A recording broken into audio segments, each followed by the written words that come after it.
Life में जो मैं कंप्लेनिंग एटीट्यूड की बात कर रहा था, वो कंप्लेनिंग एटीट्यूड आपको कहीं पे भी नहीं ले जाएगा। You have to put all your complaints aside, start preparation.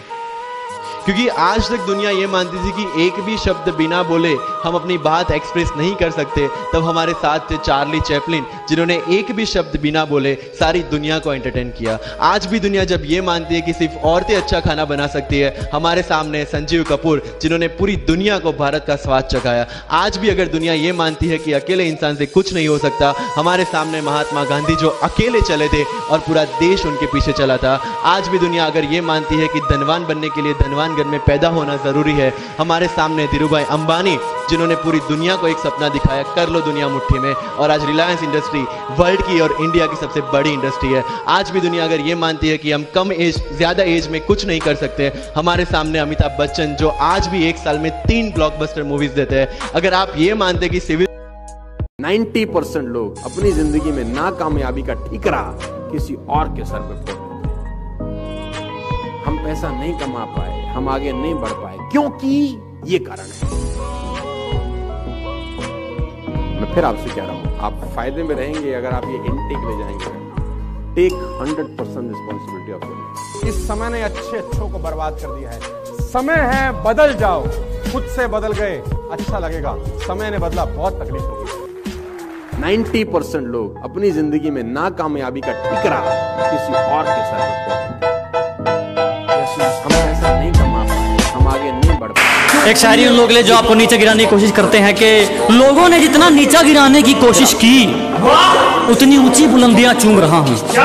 कि दुनिया ने जितना नीचा गिराने की सोची, उतनी ऊंची बुलंदियां चूम रहा हूं। और धोखा देके क्या उखाड़ लिया मेरा, पहले सिर्फ एक कांटा था, आज जानलेवा हथियार बन के घूम रहा हूं।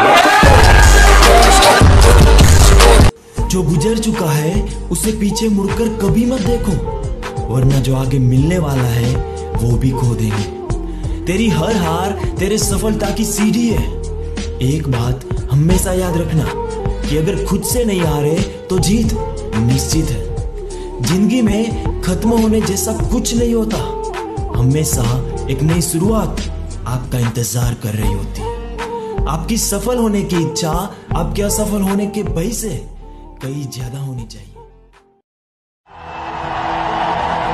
अगर पूरी दुनिया मुझे ये कहती है कि मेरी तो किस्मत ही खराब है, मेरी हाथ की लकीरों में ही कमी है, तो क्यों मैं अपनी हाथ की लकीरों को नहीं बदल सकता? वो दिन दूर नहीं है जब आपके पास सब कुछ होगा, लेकिन फिर भी अपना कुछ भी खोने का डर नहीं होगा। चाहे आपके रास्ते में एक मुश्किल आए या 1000 आए, कोई फर्क नहीं पड़ता। चाहे एक आदमी आकर के आपको रोकने की कोशिश करे या 1 लाख लोग आकर के आपके सामने खड़े हो जाएं, अरे आपको रोकना तो दूर, किसी में इतना दम भी नहीं होगा कि वो आपको हिला भी सके। You will be unstoppable! जिस देश में एक सुपरस्टार के कंधे का ऑपरेशन इतना महत्वपूर्ण हो जाए कि सारा का सारा मीडिया उसके दरवाजा के खड़ा रहे, लेकिन जिस तुकाराम ने बंदूक की नाल पकड़ के एक कसाब को जिंदा पकड़ लिया, उसके परिवार का हाल कोई नहीं पूछे। जिस देश में एक शाहरुख खान को अमेरिका के एयरपोर्ट पे रोक दिया जाता है तो उस देश के मंत्री पे बयान निकल आते हैं, लेकिन वो कलाम साहब जिनकी जुल्फ के एक झटके से परमाणु बन गया, उन्हें दिल्ली के एयरपोर्ट पे एक एयरलाइन ने रोका और उस देश के किसी मंत्री के कान पे जू नहीं रहेंगी। तब इस देश में ऐसी कविताओं की आवश्यकता है और ऐसे आयोजनों की आवश्यकता है। कमाल का देश है साहब। पिज्जा इस देश में 30 मिनट में घर पे आता है। 30 मिनट में नहीं आया तो पैसे वापस कर देते हैं। आप पुलिस वालों को बुला के देखिए। झंडा ऊंचा रहे हमारा। मैं पहले भी आया था, तब मैंने एक बात कही थी कि ये नाम आपका बहुत अच्छा है कि झंडा ऊंचा रहे हमारा, लेकिन मैं इसमें सिर्फ एक परिवर्तन चाहता हूं कि इसे आप रहे नहीं कहें, सिर्फ इतना सा कहें कि झंडा ऊंचा है हमारा। इसमें रहे की आवश्यकता नहीं है, क्योंकि हमारा झंडा तो हमेशा सदैव ऊंचा है। मैं सिर्फ 4 पंक्तियां आपके इस अभियान को समर्पित करते हुए सुनाना चाहता हूं, फिर जैसा आप कहेंगे कर दूंगा। पूरी दुनिया में जितने देश हुए, जितने लोग हुए, भारत पे हमला करने में किसी ने कसर नहीं छोड़ी। किसी ने बंदूकों से किया, किसी ने गोलियों से किया, किसी ने बातों से किया, लेकिन हमला सभी ने किया। और हम सारे हमले स्वीकार करते थे। सारे हमले स्वीकार करने के बाद शायद दुनिया ने हमारे मौन को न जाने क्या समझ लिया। तब गणतंत्र दिवस की संध्या पे मेरे काव्य धर्म के निभाते हुए सिर्फ 4 पंक्तियां कहना चाहता हूँ। हिंदुस्तान सारी दुनिया से क्या करता है, सुने मेरी बात। इस अवसर को शायद इससे श्रेष्ठ नहीं कह सकता बैरागी साहब, अशोक की ध्यान चाहूंगा। इस अवसर पर यही कह सकता हूँ, पूरी दुनिया को हिंदुस्तान की ओर से एक संदेश के सच है इरादे हमारे विध्वंसक नहीं है, सच है इरादे हमारे विध्वंसक नहीं है और अकारण युद्ध के हम भी प्रशंसक नहीं है। सच है इरादे हमारे, हिंदुस्तान सारी दुनिया से कहता है कि सच है इरादे हमारे विध्वंसक नहीं है, अकारण युद्ध के हम भी प्रशंसक नहीं है। अहिंसा के पुजारी हैं हम, लेकिन सुन ले दुनिया अहिंसक हैं हम, नपुंसक नहीं है। वाह वाह वाह वाह। कि राष्ट्र जिस दिन ये भाषा बोलने लगेगा, मेरे ख्याल से दुनिया को कुछ और कहने की जरूरत नहीं होगी। सिर्फ एक पंक्ति और कहना चाहूंगा, जीवन में इससे श्रेष्ठ मैंने कुछ नहीं लिखा, वो एक पंक्ति कहता हूं। ये तिरंगा जिसे लहराते हुए आज हम बहुत गर्व महसूस करते हैं, जिसके नीचे खड़े होकर जनगणमन, मैं अभी पिछले दिनों सेल्यूलर जेल देख के आया। यकीन मानिए उन लोगों ने भारत की आजादी के कुछ नाम हम गिन लेते हैं जिन लोगों ने प्राण दिए, ऐसे बहुत सारे नाम हैं जिन्हें हम जानते नहीं हैं, लेकिन अगर उन्होंने प्राण नहीं दिए होते तो इस तिरंगे के नीचे खड़े होकर आज हम मुस्कुरा नहीं रहे होते। उनके लिए सिर्फ एक पंक्ति कहूंगा, उससे श्रेष्ठ कह नहीं सकता, सिर्फ ये कि जिस दिन तू शहीद हुआ न जाने किस तरह तेरी मां सोई होगी। जिस दिन तू शहीद हुआ न जाने किस तरह तेरी मां सोई होगी।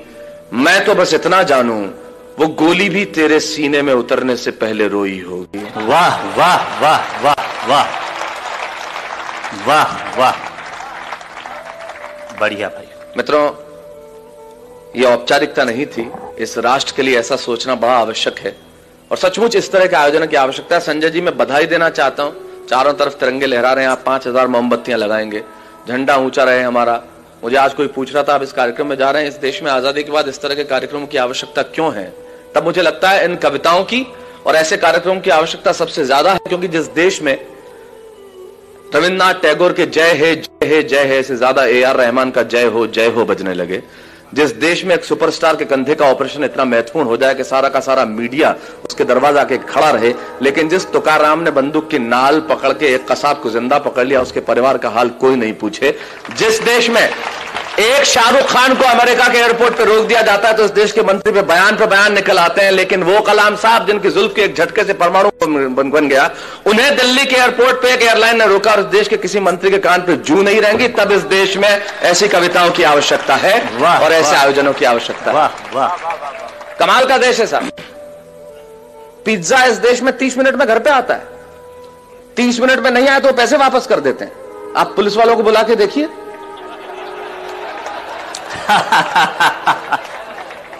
ये वो देश है जहां पे 8% में आपको कार का लोन मिलता है और 12% एजुकेशन लोन के देने पड़ते हैं।